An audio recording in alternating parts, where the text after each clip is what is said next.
Gustavo, ¿te vas de UNEN? ¿Finalmente anunciaste que te vas a ir de UNEN para formar un partido propio? Junto con Pablo Vergel registramos el Partido del Bien Común. Hace bastante tiempo, hace bastantes meses, que de público conocimiento que hay fuertes tensiones en UNEN, y particularmente en el caso de la Alameda, ni bien terminó la elección, prácticamente no fuimos invitados. Pero ustedes los habían convocado Carrió y Pino Solanas. Nos fueron a convocar. Nosotros inclusive... ¿Y qué pasó después de las elecciones? Nosotros inclusive rechazamos al principio, nos volvieron a convocar, planteamos condiciones, obviamente, la condición es que nosotros íbamos como Alameda, que íbamos a plantear la misma política que hacíamos en el plano de la organización social, de lucha antimafia, de ruptura de los códigos de Martá, de que los funcionarios tienen que predicar con el ejemplo, de que tienen que empezar a vivir con el sueldo de un director de escuela y no el de gerente de una multinacional. Bueno, en fin, cuando Lilita y Pino nos invitaron, nosotros destacamos de Lilita y de Pino, que son gente sin prontuario, que son gente con la que hemos compartido algunas causas en común importantes, y por lo tanto nos pareció que era un frente antimafia, anticorrupción, no perfecto, pero por lo menos que planteaba para esta etapa de la Argentina, donde hablamos de la causa efedrina, donde hablamos de Argentina, primer país latinoamericano consumidor de cocaína, tercer exportador mundial, donde hablamos de una Argentina que en 20 años tuvo 2 procesados por lavado de dinero por causas totalmente ridículas, una Argentina con 500.000 de esclavos, una Argentina con 8.000 prostíbulos, una Argentina donde es indistinto el nivel de mafiosidad, se trate de Santa Fe, se trate de Córdoba, provincia de Buenos Aires o ciudad de Buenos Aires. Digo, para citar 4 jurisdicciones. Diferentes administraciones. Exactamente, o sea que la mafia atraviesa transversalmente, concretamente, el aparato del Estado. Entonces, bueno. Y en UNEN no te dieron mucha bola. A ver, durante la campaña pudimos desplegar el discurso, incluso fue acompañado, se pueden ver los tapes, pero después, digamos, empezó un corrimiento de ese discurso, de una lucha contra la mafia en general, a asociar exclusivamente la mafia al gobierno de los K. De alguna manera, y era preparar el terreno para esta mega alianza. Solo hacer foco en el gobierno nacional. Exactamente. Y además, la discusión con si Macri es candidato. Y hacerse los distraídos respecto a hechos mafiosos gravísimos que estaban ocurriendo, por ejemplo, en Ciudad de Buenos Aires o en Rosario. Nosotros en el transcurso hemos venido acá, hemos denunciado... Bueno, yo te preguntaba que si no te sentías incómodo estando en una alianza con el socialismo. Pero aparte no solamente me sentí incómodo, sino que además jamás nos consultaron, o sea, nosotros estábamos en UNEN, no en FAUNEN, ¿sí? FAUNEN es algo que se forma, obviamente a espalda nuestra, porque nunca éramos invitados a reuniones políticas con el argumento de que no éramos un partido político, por lo tanto nos enterábamos por los diarios, concretamente de lo que resolvían. Hubo votaciones en la legislatura que fueron muy extrañas, ¿sí? Un sector de UNEN apoyó el endeudamiento en 890 millones de dólares, fijando jurisdicción en Inglaterra del macrismo, digamos que tiene un montón de elementos... O sea, lo mismo que le critican a nivel nacional al gobierno, pasaba... Exacto. Se votó la privatización de bares en determinados parques, bueno, determinadas leyes que para nosotros fueron un escándalo, y donde un sector de UNEN, Pablo Vergel, Virginia González del Gas y yo, habíamos votado en contra. Prácticamente no había una mesa, una instancia de diálogo, de debate, era una rosca que había entre ellos, y obviamente, por supuesto que a la hora de discutir comisiones, etcétera, fuimos dejados de lado, pero a ver, no hay nada nuevo bajo el sol, ¿sí? Vos fijate que acaba de renunciar una candidata, una diputada nacional del Frente por la Victoria, que encabezaba la lista en Córdoba. Carolina Escoto. ¿Sí? Que era rectora de la universidad. Bien. ¿Qué pasa? La llevan, era rectora, era una persona que tenía un prestigio académico, ¿sí? Una vez que termina la elección, obviamente ni la Comisión de Educación, nada, ni justicia, ¿sí? Asfixiada, renuncia y se va. Otros casos, Marta Ollanarte, radical, encabezó una lista de legisladores donde sacó el 52% de los votos. Hay una histórica carta de Marta, ¿sí?, denunciando todo el sistema de corruptela de la lista sábana, que después iban y dejaban totalmente de lado a los candidatos que habían mostrado en la vidriera. Hoy tenés a Tayana, ¿sí?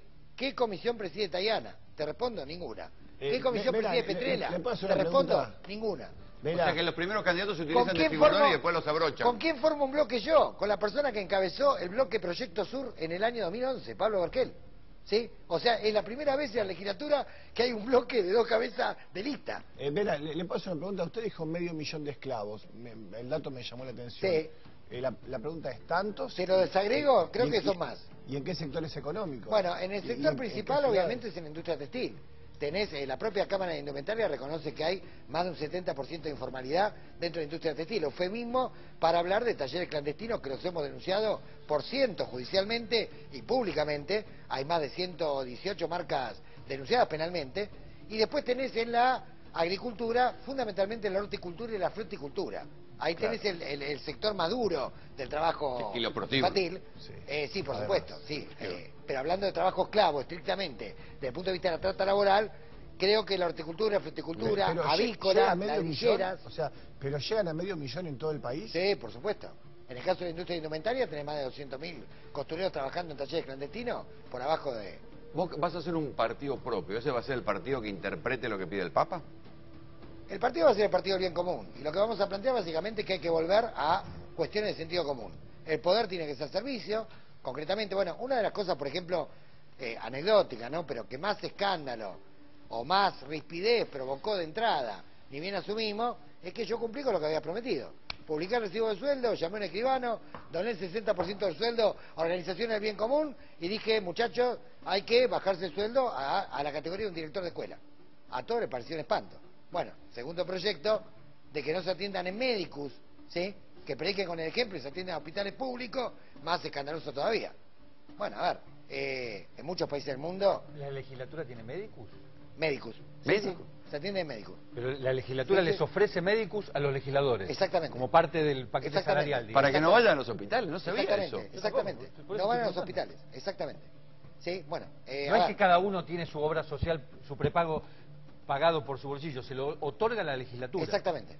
Es distinto. Se lo descuentan del salario, por supuesto. Está bien, pero ¿Sí? quiero decir... Estamos hablando del salario de 51.000 pesos, 52.000 No, está claro, pesos pero aproximadamente. quiero decir, una cosa es que yo, con legislador, con los 51.000 pesos que gane, pague una prepaga y estoy No, en mi no, no, derecho, se lo descuenta y otra la cosa es legislatura. que Sí. venga en el Sí, paquete sí. salarial. Bien. Bueno, por eso, a ver. Bueno, pero no me A ver. contestaste si vas a ser el partido del A Papa. ver, el partido del bien común... No me contesta, no me contesta. El partido del bien común lo que va a buscar básicamente son cuestiones básicas de... Primero hay una discusión prehistórica. Si no terminamos con este nivel de mafia, hasta las ideas más loables, hasta los proyectos más nobles, terminan en la cloaca de la corrupción. O sea, con este nivel de mafiosidad que atraviesa el aparato del Estado, muchas buenas medidas, como por ejemplo la estatización de la FJP, que Aerolíneas hacer una línea bandera, o determinados planes, terminaron muchas veces en situaciones de corrupción, porque los conductos a través de los cuales se ejecutan a veces buenas ideas terminan siendo totalmente deformados y corruptos. Y esto pasa tanto, lo mismo por ejemplo, a ver, en Santa Fe hay que reconocerle al gobierno de Wiener y después de Bonfatti,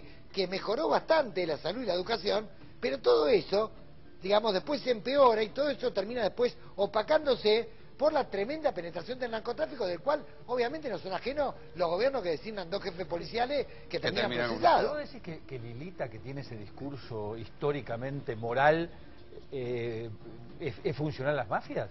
No, a ver, yo no sé cuál es el motivo por el cual Lilita aceptó Faunen. A ver, cuando yo integré UNE en el socialismo de Santa Fe no estaba. Ustedes me dirán, iban con el Partido Bueno, Socialista. pero ahora van camino a pactar Íbamos con con el Partido Macri. Socialista del ala de Giustiniani y de Capital, que no era, con el cual habíamos compartido un montón de lucha, y lo respetamos, que no era exactamente lo mismo. Si nos hubieran invitado a formar un frente contra la corrupción y contra la mafia, encabezado por los funcionarios del gobierno de Santa Fe, y no hubiéramos ido. Vos sabés que nosotros, para salir en los medios, no necesitábamos un cargo y para luchar por políticas públicas menos. ¿Se entiende? Ahora que lo tenemos y estamos peleando, concretamente hemos presentado más de 190 proyectos, esto quiero aclararlo, nuestro bloque es uno de los más productivos en la legislatura, creo que segundo o el tercero, estadísticamente en materia de declaraciones, leyes, pedido de informe y donando el sueldo, 60% del sueldo a organizaciones de bien común, ante escribano público, estamos demostrando en la práctica, ¿sí?, que se puede ser decente, que se puede legislar a favor del pueblo, concretamente, y que hay que romper los códigos Martá, porque nos vamos directamente a México o Colombia. Lo que dijo el otro día en una entrevista, mi sangre desde la cárcel, es absolutamente así, te lo dicen de otra vereda. O sea, con este nivel de sicariato, de mafiosidad. Vos fíjate en este momento, los 3 partidos principales, o los 3 candidatos principales que disputan la presidencia, le pueden preguntar a cualquier consultor. Si ustedes le preguntan cuánto ellos estiman, o sus entornos cercanos, que van a gastar en la campaña electoral, están hablando en el orden de 60 a 80 millones de dólares. 60 a 80 millones de dólares. Díganme de dónde sale la plata. ¿Cómo se financian las campañas electorales? Está negro. Estamos en el horno. Claramente estamos en el horno. Gustavo, gracias por venir. Gracias.